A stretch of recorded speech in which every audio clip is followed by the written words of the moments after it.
Welcome to the latest episode of Harmonious World. I'm Hilary Robertson, and this episode I'm delighted to be joined by Danae, Xanthe, Vlasse. Mythologies is a fantastic piece of work, which Vlasse is obviously very passionate about.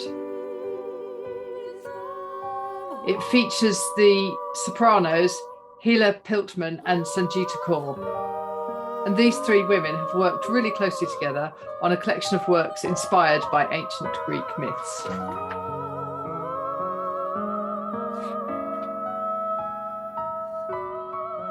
What you're listening to now is the beautiful Penelope, and I hope you enjoy listening to my conversation with Danae.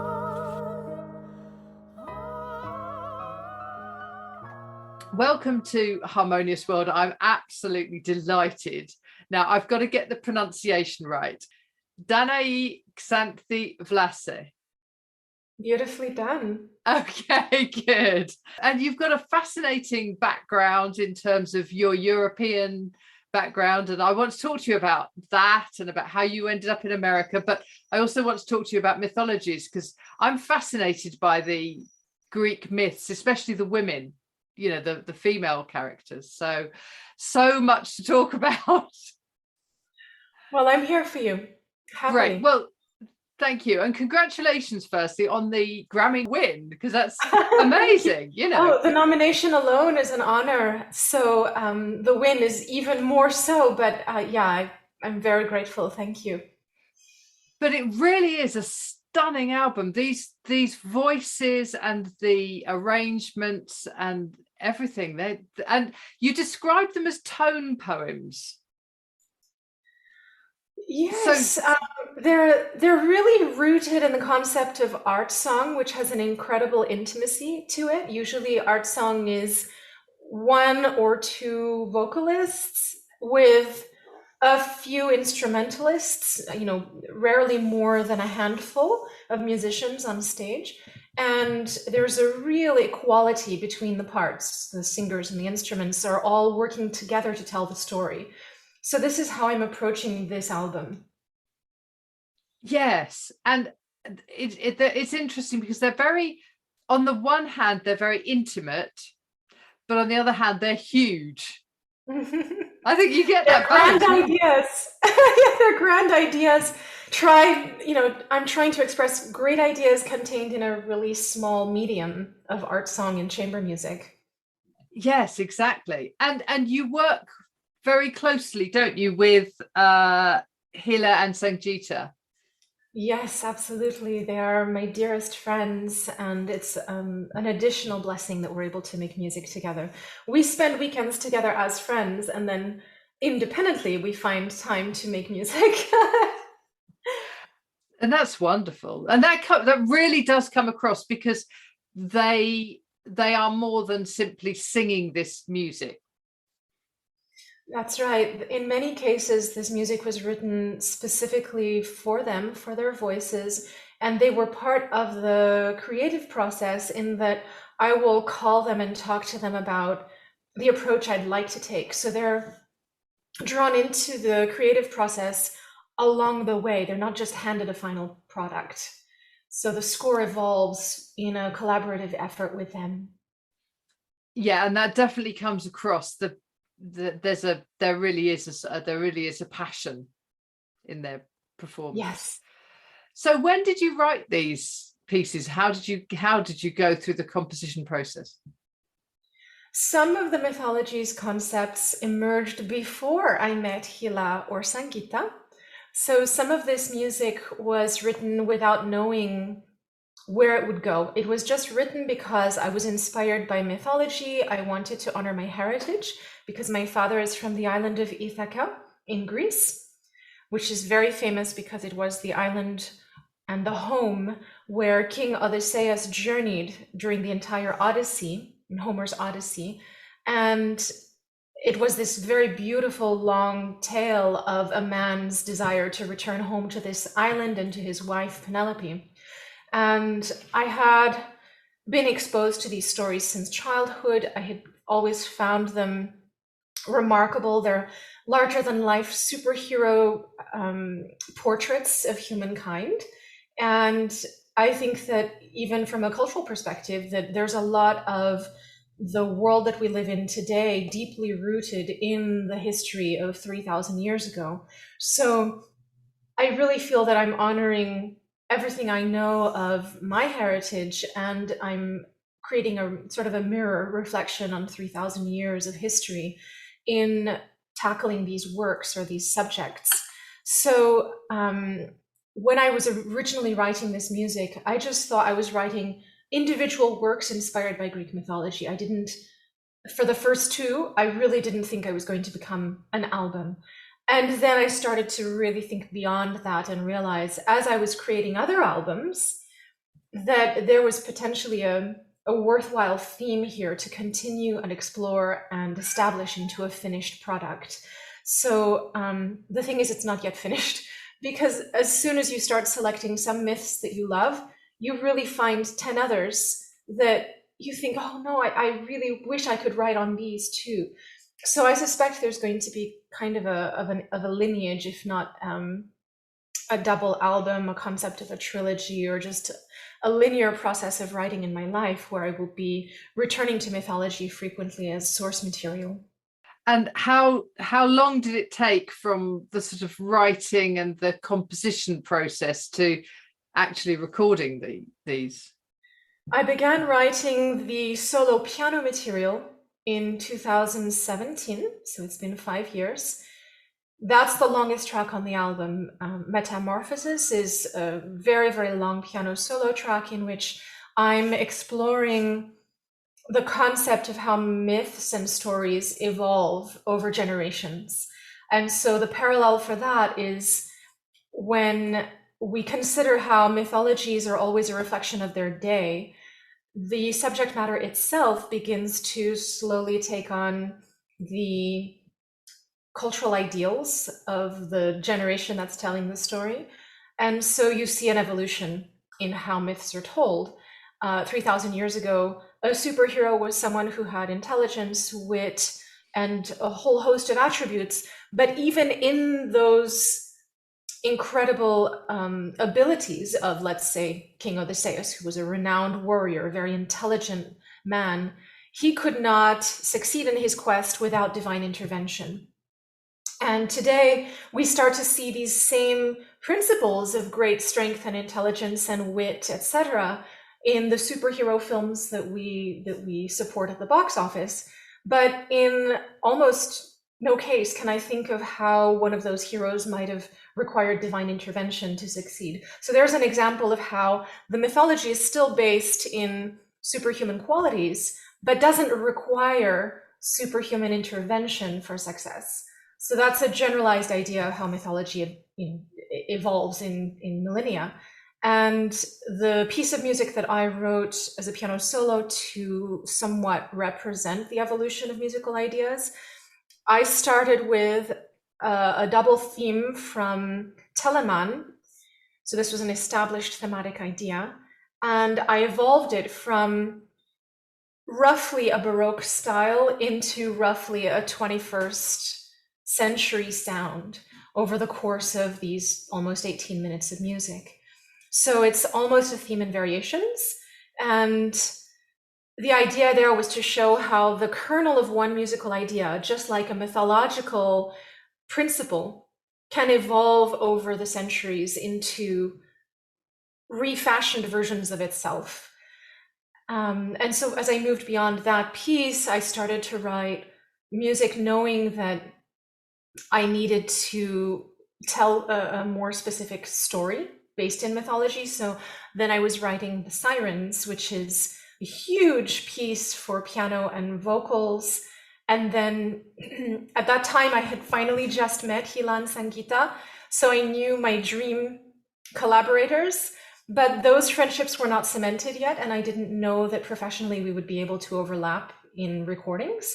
So I was writing, hoping for their voices, but I still didn't know that they would do these recordings. And little by little, I added pieces as the friendships developed and as our mutual professional admiration grew. then it became clear that we really did have this dream of doing these projects together. And when the pandemic came, it just seemed the perfect way to spend a year in isolation, writing music, developing music around this bubble of friendship that we agreed we would stay safe and with one another throughout this process. And it was one of the most fulfilling times in my life. As difficult as the pandemic was for many people, the intensity of the work, the focus, and the quality of the relationships really made that year feel fulfilling for me. That's so interesting because I think there's something about in Greek mythology, the the feminine is so strong, and the fact that you got strength from girlfriends who were also collaborators, that's almost like a myth in itself. Yes, there was a lot of feminine power and strong feminine energy in this album. A lot of the music is definitely told from my female perspective.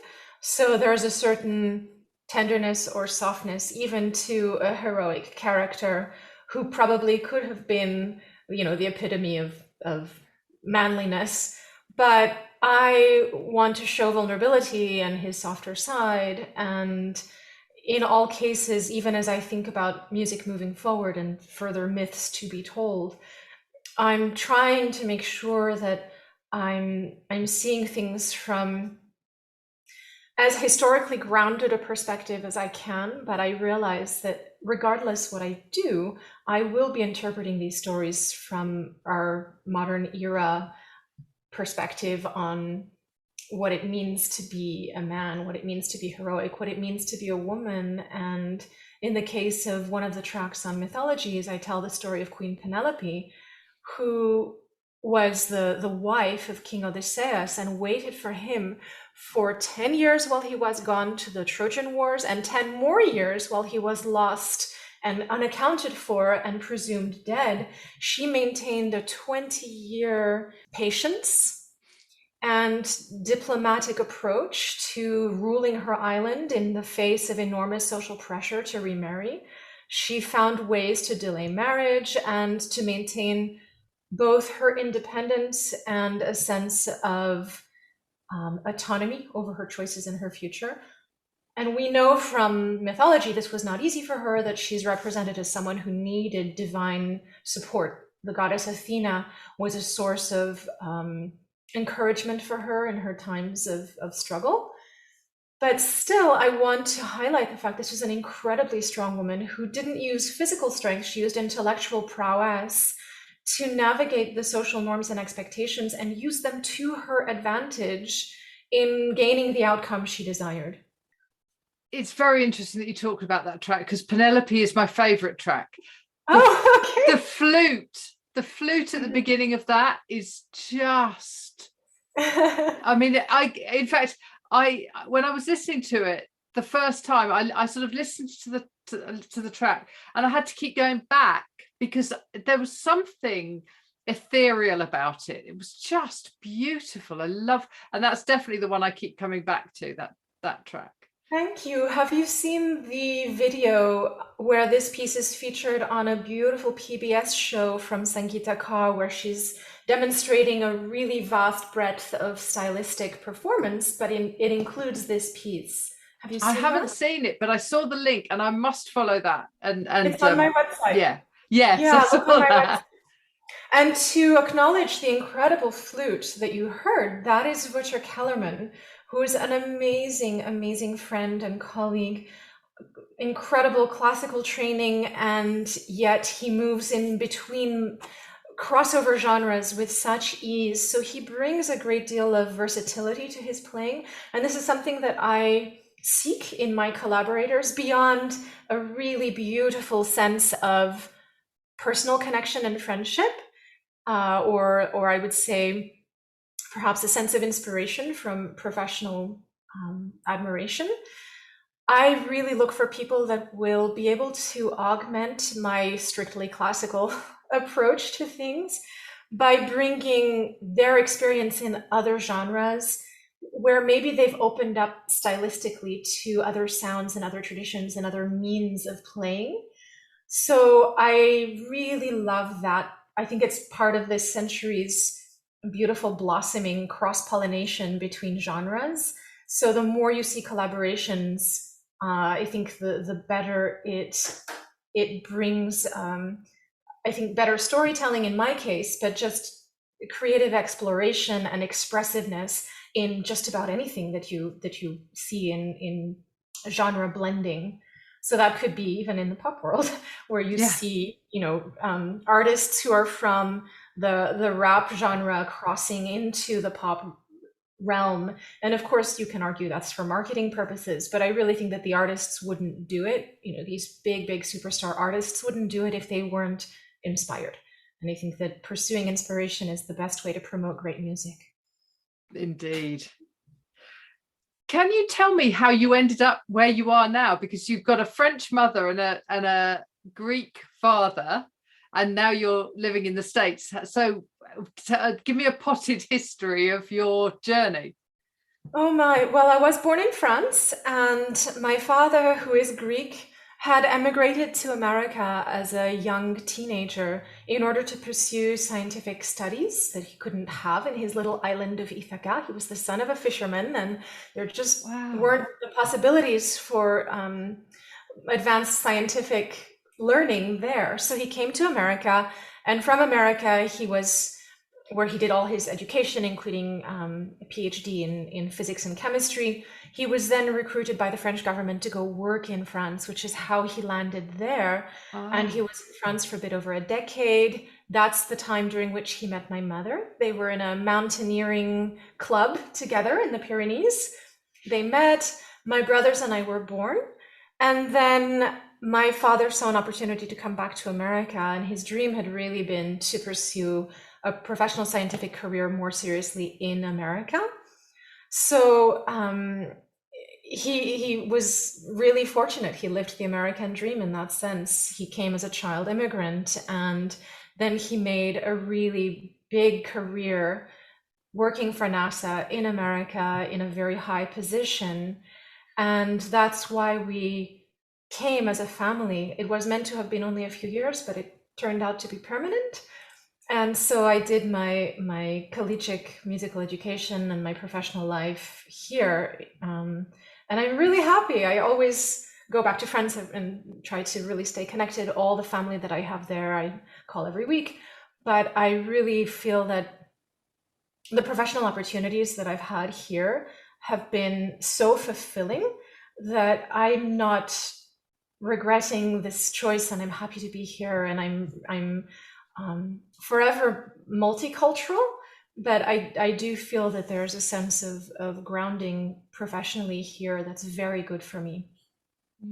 That's wonderful. What's going to happen now in terms of performing this album? Are there any plans to take it to the concert hall? Absolutely, that's a huge plan and a definite goal. So we're working on organizing some tours and performances from this summer through next year. So it's a little premature for me to go into details. Yeah, sure. It is going to be international. Excellent. That's that's hinting. Good. Yes. Okay. Well, when you come to the UK, I will definitely be there. I'd love to see the performance as well as hear it. Do you know there's something about live performance that's irreplaceable. There's just no recording that can quite convey the power of feeling those sound waves in your body and seeing the energy of the performers as they deliver this incredible effort to produce these sounds and these stories. Plus what we're talking about, expanding the music and having more than what was on the album, and having some premieres of new works that may be part of a future project, as part of expanding this performance and this concert. We'll bring in, according to the venues, what's possible. That could be a dancer, that could be additional visuals, there could be choreography. There are many things we're discussing according to what may be possible with different venues, and the logistics of touring internationally with a large body of artists is rather overwhelming. So that's why I'm hesitant to make promises at this time, because we are planning things, but not completely sure how to execute every last detail at this point. No, but amazing. And I look forward to that very much. I look forward to seeing live audiences enjoy this music. Yeah, we've had a few concerts. We've had some since last October, and it's really, really powerful. That's amazing. I think we all took live performances for granted. I grew up playing concerts. That's what you did, wasn't it? You sort of, you practiced pieces and then you performed them, and then you did it at school, and you did it in local things, and then you went a bit further, and we just took it for granted that there would be an audience and you would just prepare for it. And then when that all stopped, all of a sudden everyone was like, oh, hang on, we've got to think differently. And then now we're going back, and we're going back slightly differently, I think, because we're all a little more grateful, both audiences and performers. Yes. Yeah. Yes, absolutely. Yeah, so grateful that we're going back to live concerts now. Yes, indeed. Well, thank you so much. It's been such a pleasure talking to you. It's been great. Thank you, Danae. I'm really blessed to have had your time, and I really hope that you'll play this music. And if you'd like to talk about individual tracks and their individual stories, I'm happy to do that. Just let me know how I can be of assistance as you present this music to your listeners. Yeah, fantastic. Well, thank you so much. Thank you. It's been a real honor to talk to you. Thank you so much, Hilary.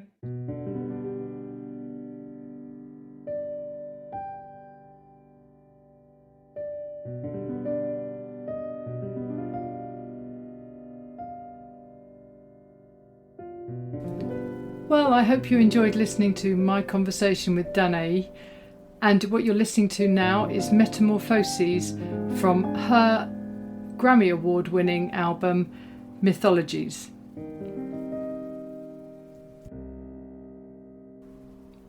Thank you once again for joining me on Harmonious World. Please do share and review this podcast. It really does help other people find me and helps me keep doing what I'm doing. I have some amazing artists lined up for the coming weeks, and I hope you can join me to listen to these conversations. Have a great week and keep sharing what you're good at to make this world a little more harmonious.